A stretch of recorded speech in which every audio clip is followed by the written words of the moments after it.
தயாரிப்பாளர் கலைஞானம் அவர்கள் மேடையில் பேசின ஒரு தகவல் தான். அதை நம்ம ஒரு வீடியோவில் பகிர்ந்துக்கணும் அப்படிங்கிறதுக்காக அந்த வீடியோ நம்ம பண்ணுறோம். ரொம்ப நம்மளை நெகிழ வைக்கக்கூடிய ஒரு நிகழ்ச்சி இது. உண்மையாகவே நடந்த ஒரு சம்பவம். அதாவது எந்த அளவுக்கு சூப்பர் ஸ்டார் ரஜினிகாந்த் அவர்கள் ஒரு நடிகர், ஒரு ஸ்டார், ஒரு சாதனையாளர், இதெல்லாம் தாண்டி அவர் சாதித்ததெல்லாம் தாண்டி ஒரு மனிதராக அவர் எவ்வளோ பெரிய ஒரு வெற்றிகரமான ஒரு நபராக எல்லாருடைய மனதிலையுமே இடம் பிடிச்சிருக்காரு அப்படிங்கிறதுக்கு இது ஒரு உதாரணம். என்னென்னா, சாண்டோ சின்னப்ப தேவர் எல்லாருக்குமே தெரியும்.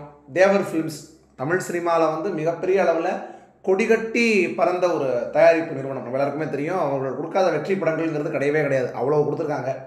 அந்த தேவர் ஃபிலிம்ஸை சார்ந்தவங்க அதுக்கப்புறம் அந்த தேவர் ஃபிலிம்ஸில் இருக்கிறவங்க எல்லாருமே பார்த்திங்கன்னா அந்த வாரிசுகள் ரொம்ப கடனுக்கு தள்ளப்பட்டாங்க. கடனில் ஏகப்பட்ட கடன்.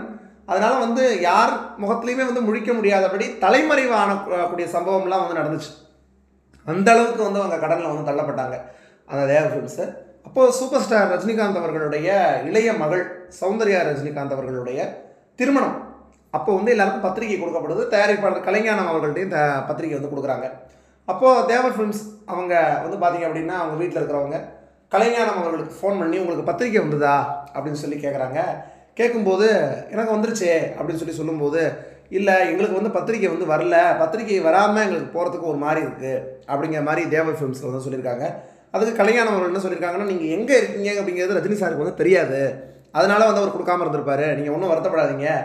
நீங்கள் ரஜினி சாருடைய டாக்டருடைய திருமணத்துக்கு போங்க.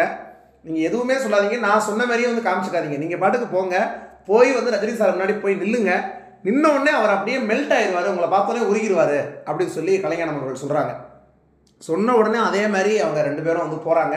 போய் சூப்பர் ஸ்டார் ரஜினிகாந்த் அவர்களுடைய மகள் சௌந்தர்யா ரஜினிகாந்த் அவர்களுடைய திருமணத்தில் போய் நிற்கிறாங்க.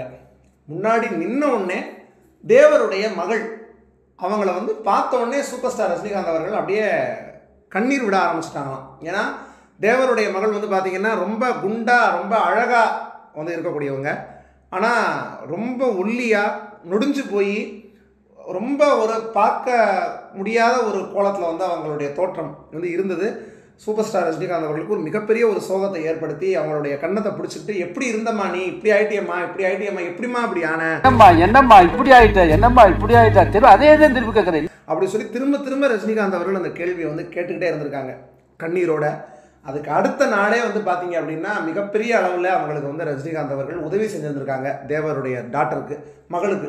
அது மாதிரி உடனே மறுநாள் கல்யாண மண்டபத்துக்கு வர சொல்லி யாரு மாப்பிள்ளை குடும்பத்தையும் தேவர் மொழி ஹெல்ப் பண்ணார். இந்த ஒரு சம்பவத்தை கலைஞானம் அவர்கள் சூப்பர் ஸ்டாருடைய இந்த ஸ்டேஜில் ஒரு 2-3 ஆண்டுகளுக்கு முன்னாடி சொன்ன அந்த ஒரு விஷயம்தான். அதை இப்போது சோஷியல் மீடியாவில் அந்த வீடியோ வைரலாக பரவிட்டு இருக்கு. அப்போ அவர் பேசியிருந்தது அது உண்மையாகவே எத்தனையோ நிறுவனங்கள், தேவர் ஃபிலிம்ஸ் மட்டும் கிடையாது, எத்தனையோ நிறுவனங்கள் தமிழ் சினிமாவில் இருக்குது.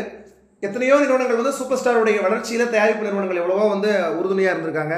அவங்க எல்லாருக்குமே இன்னமும் ரஜினிகாந்த் அவர்கள் உதவி செஞ்சுட்டு வர்றாங்க. எவ்வளவோ தயாரிப்பாளர்கள் பல பேருக்கு ரஜினிகாந்த் அவர்கள் இப்போவும் ஹெல்ப் பண்ணிக்கிட்டு இருக்காங்க அப்படிங்கிறத கலைஞானம் அவர்கள் அந்த ஸ்டேஜில் சொல்லியிருந்தாங்க. அதை பார்க்கும்போது நமக்கு ரொம்ப நெகிழ்ச்சியாக இருந்தது. இப்படி திரைத்துறையில் எவ்வளவோ பேருக்கு சூப்பர் ஸ்டார் ரஜினிகாந்த் அவர்கள் உதவி செஞ்சுருக்காங்க. அந்த உதவிகள் மிகப்பெரிய அளவில் நிறையா பேருக்கு தெரியாமல் போயிருந்திருக்கலாம் வெளியில்.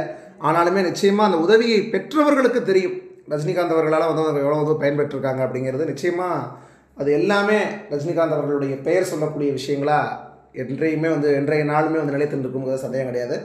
நீங்கள் இந்த வீடியோவை பார்க்கும்போது கலைஞானம் அவர்கள் சொல்லியிருக்கிற அந்த விஷயம் பற்றி, சூப்பர் ஸ்டார் எந்த அளவுக்கு உதவும் மனம் கொண்டவர் அப்படிங்கிறத அவர் சொல்லியிருக்கிறது பற்றி நம்மளுடைய கருத்தில் மறக்காமல் கீழே கமெண்ட் பண்ணுங்கள். மேலும் வீடியோ பிடிச்சிருந்ததுன்னா லைக், ஷேர், சப்ஸ்கிரைப் பண்ணுங்கள். தொடர்ந்து அடுத்தடுத்து பல்வேறு வீடியோக்கள் சந்திப்போம். நன்றி, வணக்கம்.